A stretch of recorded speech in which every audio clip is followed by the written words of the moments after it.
And they're off. Early lead is taken by Blue Phoenix, and inside is All Axis. It's now All Axis in the lead, followed by Lucky Nelson on the outside. Boy Pickup. It's All Axis in the lead, followed by Lucky Nelson on the outside in second, and running in third, Boy Pickup, Blue Phoenix, entry number 1, Sabuhin and Major Barraco. And at the far turn, it's All Axis by the rail. On the outside is Lucky Nelson, and Boy Pickup remains in third by 3.5 lengths, and Blue Phoenix, Sabuhin, and Major Barraco.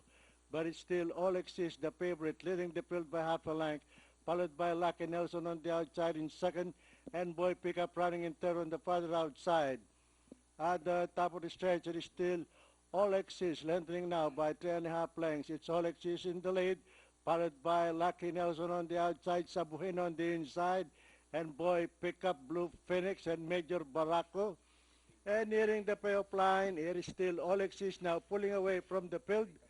And finally, the horse of Rita Pulapil, number 2, All Axis, winning race number 1. Okay, 215 ang ating unofficial.